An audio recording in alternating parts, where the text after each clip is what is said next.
welcome to another episode of Tracy Takes On. After a 2-week hiatus, as promised, the panelists are back. I've got Charles and Talisha joining me today. Hello, guys. How y'all doing? Hi. Hi, I'm doing fine. That is great. So we're gonna start off right where and I actually wrote down what we're talking about today. So because I want to make sure I hit all these topics. And if I mispronounce somebody's name, don't get into me in the comment section. I'm going to try to do my best with the name of this person. So I wanted to talk about the assassination of Jovenel Moïse, the president of Haiti, who was recently assassinated.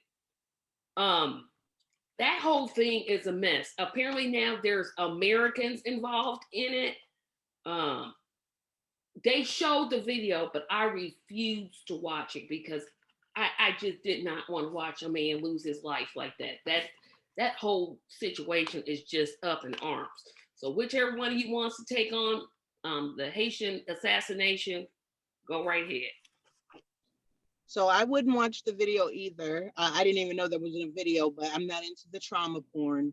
I'm sick of seeing Black people mowed down and killed, no matter if they're good, bad, or indifferent. So yeah, supposedly there were 2 Haitian Americans. However, they were supposed to be there just as translators.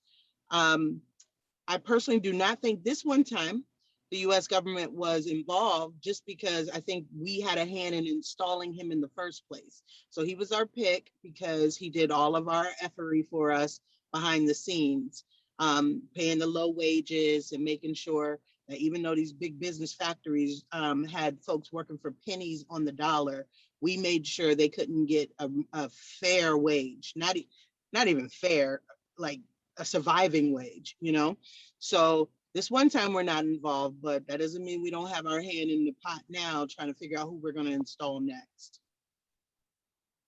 Well, I heard that it was some shenanigans going on about him staying in office, that he had been voted out or something was going on. And it was like he was trying to take over the whole government. He had pretty much dissolved his cabinet and parliament. So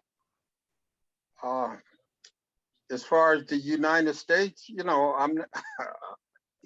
I wouldn't doubt if they did have some type of involvement in the assassination, but you know, I guess we'll just have to wait and see what they allow the people who they arrested, what they allowed to say to the media, because the government is controlling everything now. They've seized the state and pretty much have everything on lockdown. Mm. Yeah, I wondered that too. I was wondering, is there going to be an investigation? If it is, which I don't think it is, I'm in agreement with you, Charles. It would not surprise me if our government had something to do with this, because, and not only that, I think they're going to have a big role in who replaces him. I think his replacement has already been named, if I'm not mistaken, and I cannot call that person's name because I was struggling to pronounce the old president's name, so I didn't get the new one.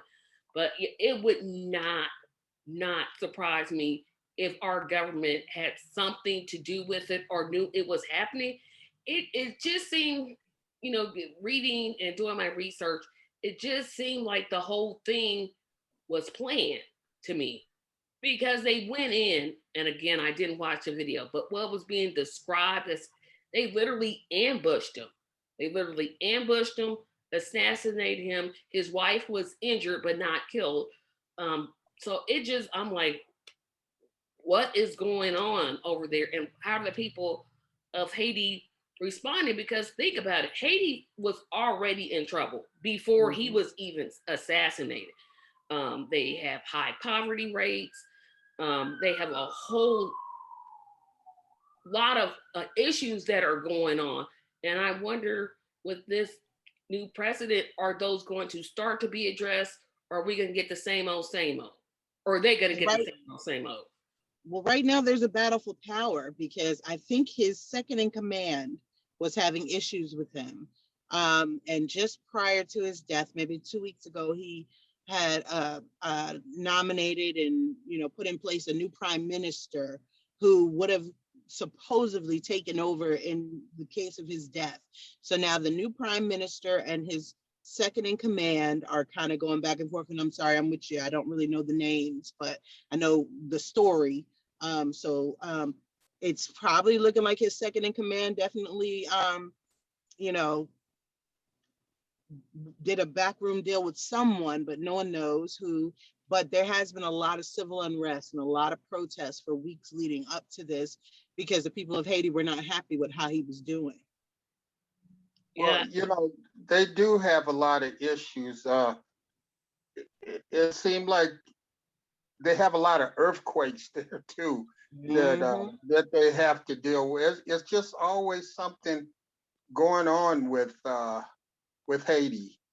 Uh, the United States needs to just back out of it and let them decide uh, their own affairs. The United States needs to quit meddling in other people's affairs, just like they don't want anybody meddling in the affairs here. So, Exactly. I mean, the will of the people, what the people want, should be should be for normacy, because it seems like when the United States puts in their choice, they have to provide security. At times send troops there, and that's that makes for an unpopular government. You let these people decide their own fate without any outside interference, and then you you you join. Well, you commit to communications with whoever's in charge. Yeah, unfortunately, though, Relationship. That's what I mean. Political relationships. Um, Whenever they decide who they want in charge. the chances of the United States butting out are slim to none. Unfortunately, our government is known for putting in dictators whom they want and of their choosing into other countries. So, yes, I totally agree with you. We should, sweep in front of our own front porch. I doubt that it'll happen. Um, and then when we reap the consequences of it, the media is gonna wonder, well, why did it happen? Well, gee, I don't know. Maybe people got tired of being under the dictators that you put them under. I don't know. Well, I have to push back a little bit on that with you guys because if you notice, we only interfere in countries where we have something to gain, right? So, of course, Iran is this big threat. Iran is a huge oil resource.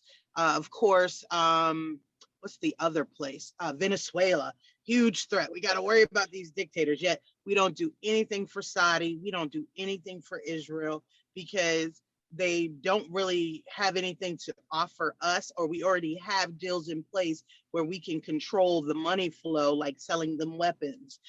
So Haiti really doesn't have a lot to offer, except for the simple fact is our American businesses and corporations go there, don't pay taxes, run sweatshops that they're paying like pennies on a dollar, like I said. So other than just protecting American corporations' interests, um, America doesn't really have a big, hand to play there because we don't have a lot of gain. So even when those corporations go overseas, even though that's probably their rich cronies kicking back money to them, it's not like we benefit from those companies making money hand over fist. And when I say we, I mean the imperialistic American we, not you and I, the regular worker bees. But so would they have a hand in trying to control that government? Maybe, but for the most part, they'll probably just kind of leave them to their own devices because we're not gaining anything. There's not even like, at least with Israel, they're in a geographical location where we can kind of keep our eye and our missiles trained on enemies of our country, perceived enemies anyway. And then, like I said, with Saudi, we're buying up their, we're selling them weapons for billions of dollars. So they have some type of strategic advantage for us, whereas I don't really see what it is in Haiti. Well, I see it as a strategic location because that place is close to the United Cuba? States. Oh, Well, it's close to the United States, and you don't want Haiti dealing with, say, Russia or any of the so-called adversaries against the United States, because they could put troops and stuff down there. And if I mean, something that's true jumped in, too. they would be a whole lot closer to the United States than their own country. That's true too. That happened in Cuba, when the 60s, the missile crisis, when they put a blockade around Cuba to stop them from putting those missiles there. Yeah. So, Yeah. it's something there that, and it's probably something that we won't be told about. So, Of course not. No, we'll learn about it years and years and years and later, yeah. when millions of taxpayer dollars that could have been spent somewhere else have been wasted, unfortunately. But I wanted to move on to